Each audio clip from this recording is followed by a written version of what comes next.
Bonsoir. On était avec nos deux princes, Shahryar et Shahzenan, et surtout avec ce désespoir qu'ils avaient d'avoir été les témoins de l'infidélité d'une femme. Et pour eux, de toutes les femmes. Mais si on lit entre les lignes, qu'est-ce qu'on a? Même s'ils sont princes, même s'ils sont vizirs, même s'ils sont rois, on a deux hommes qui ont très très peur, vraiment très très peur de perdre une partie de leur pouvoir de mec. Là, ils étaient partis à la recherche de quelqu'un qui était plus malheureux qu'eux. Et ils vont le trouver. Et qui?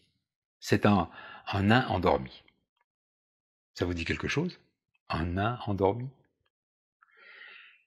Une allusion peut-être à cet homme, encore lui, aveugle, qui ignore tout de ce qui se trame autour de lui. Car il a une femme entreprenante, elle a du caractère. Elle va faire ce qu'elle veut de Shahryar et Shahzenan. Et en même temps, elle va leur donner tous les arguments pour renforcer leur propre croyance. Et là, elle leur ordonne de descendre de leur arbre sur lequel ils étaient perchés, et elle les menace de réveiller son mauvais génie. Et l'histoire continue ainsi.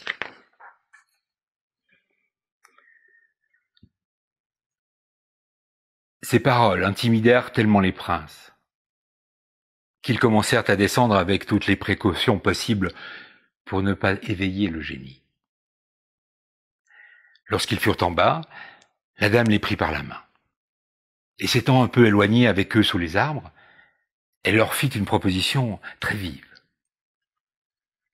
Ils la rejetèrent d'abord, mais elle les obligea, par de nouvelles menaces, à l'accepter. Elle obtint ce qu'elle souhaitait, ayant remarqué qu'ils avaient chacun une bague au doigt. Elle les leur demanda. Elle sortit une boîte du paquet contenant sa toilette, elle en tira un fil garni d'autres bagues de toutes sortes, de toutes façons, et le leur montra. Savez-vous, dit-elle, ce que signifient ces joyaux? Non, répondirent-ils, mais il ne tient qu'à vous de nous l'apprendre. Ce sont les bagues de tous les hommes à qui j'ai accordé mes faveurs. Il y en a 98 bien comptés que je garde pour me souvenir d'eux. Je vous ai demandé les vôtres pour les mêmes raisons, afin d'avoir la centaine accomplie. Voilà donc, continua-t-elle, 100 amants que j'ai eus jusqu'à ce jour, malgré la vigilance et les précautions de ce vilain génie qui ne me quitte pas. Il a beau m'enfermer dans une cage de verre, me tenir caché au fond de la mer, je ne me lasse pas de tromper ses soins. Vous voyez par là que quand une femme a formé un projet, il n'y a point de mari ni d'amant qui puisse en empêcher l'exécution.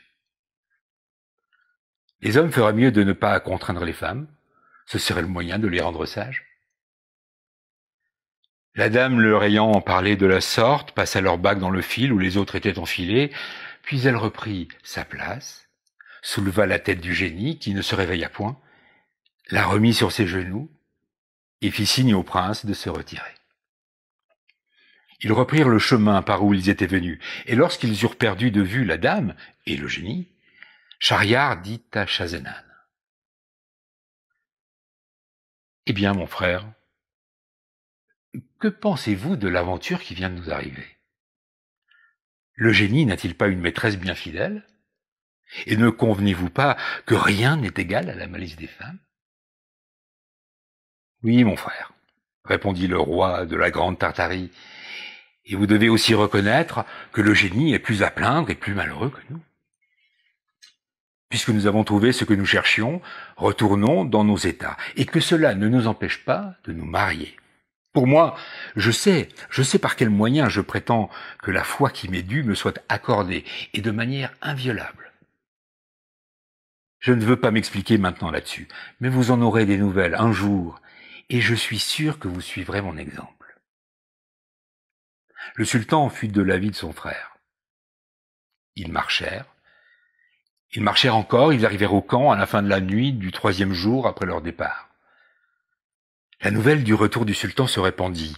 Les courtisans se rendirent devant son pavillon. Il les fit entrer, les reçut d'un air plus riant qu'à l'ordinaire, leur fit à tous des gratifications.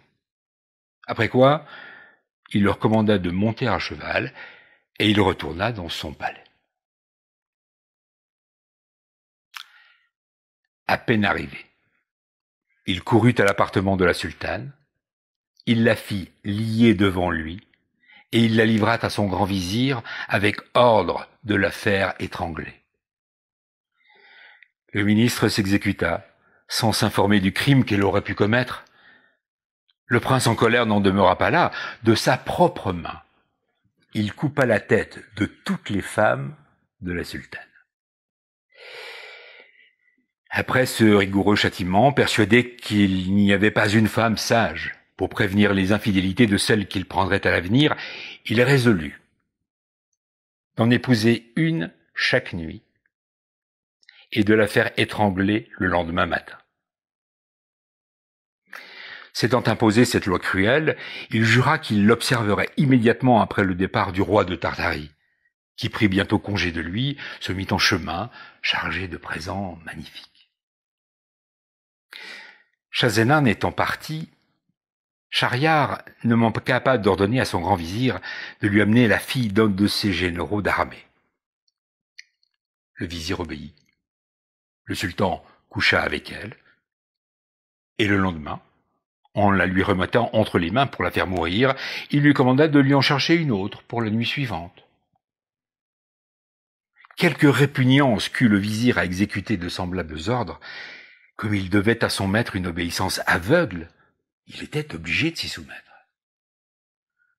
Il lui mena donc la fille d'un officier subalterne, qu'on fit aussi mourir le lendemain. Après celle-là, la fille d'un bourgeois de la capitale. Et enfin, chaque jour, c'était une fille mariée et une femme morte. Le bruit de cette inhumanité sans précédent causa une consternation générale dans la ville. On n'y entendait que des cris, des lamentations. Ici, c'était un père en pleurs qui se désespérait de la perte de sa fille. Là, de tendres mères qui, craignant pour les leurs la même destinée, faisaient par avance retentir l'air de leurs gémissements. Ainsi, au lieu des louanges et des bénédictions que le sultan s'était attirés jusqu'alors, tous ces sujets ne prononçaient plus que des imprécations contre lui. Le grand vizir était, malgré lui, le ministre d'une horrible injustice. Mais il avait aussi 2 filles, dont l'aînée s'appelait Scheherazade, et la cadette Dinarzade. Cette dernière ne manquait pas de mérite. Mais l'autre avait un courage extraordinaire, de l'esprit infiniment, avec une pénétration admirable. Elle avait beaucoup de lecture et une mémoire si prodigieuse que rien ne lui avait échappé de tout ce qu'elle avait lu. Elle s'était heureusement appliquée à la philosophie, à la médecine, à l'histoire, aux arts. Elle faisait des vers mieux que les poètes les plus célèbres de son temps. Outre cela, elle était pourvue d'une beauté extraordinaire. Et sa vertu couronnait toutes ses belles qualités. Le vizir aimait, sans doute passionnément, une fille si digne de sa tendresse. Un jour qu'ils s'entretenaient tous les deux, elle lui dit « Mon père, j'ai une grâce à vous demander. Je vous supplie très humblement de me l'accorder. » « Je vous ne la refuserai pas, répondit-il, pourvu qu'elle soit juste et raisonnable. » « Pour juste, répliqua Scheherazade, elle ne peut l'être davantage. Et vous en pouvez juger par le motif qui m'oblige à vous la demander. Je vais arrêter le cours de cette barbarie que le sultan exerce sur les familles de cette ville. Je veux dissiper la juste crainte que tant de mères ont de perdre leurs filles d'une manière si funeste. Votre intention est fort louable, ma fille, dit le vizir. Mais le mal auquel vous voulez remédier me paraît sans remède. Comment prétendez-vous en venir à bout? Mon père, répondit Scheherazade, puisque par votre entremise le sultan célèbre chaque jour un nouveau mariage, je vous conjure, par la tendre affection que vous avez pour moi, de me procurer l'honneur de sa couche. Le vizir ne put entendre ce discours sans horreur. « Ô Dieu !» interrompit-il avec transport. « Avez-vous perdu l'esprit, ma fille? Pouvez-vous me faire une prière si dangereuse? Vous savez que le sultan a fait serment sur son âme de ne coucher qu'une seule nuit avec la même femme et de lui faire enlever la vie le lendemain. Et vous voulez que je lui propose de vous épouser? Songez-vous bien à quoi vous expose votre zèle inquiet? » « Oui, mon père, répondit la fille. Je connais tout le danger que je cours, et il ne saurait m'épouvanter. Si je péris, ma mort sera glorieuse.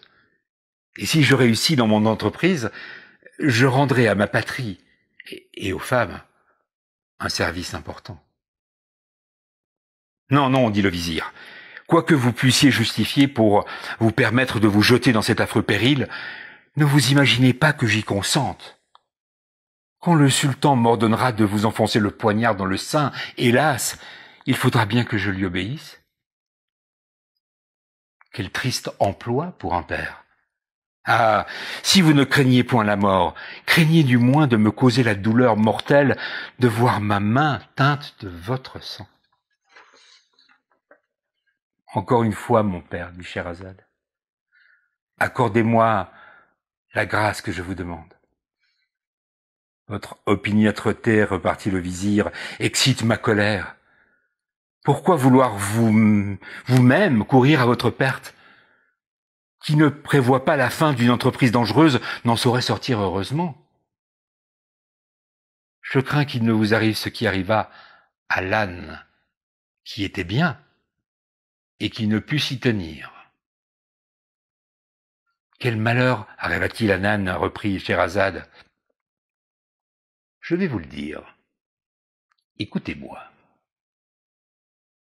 Ce sera demain. Bonne nuit.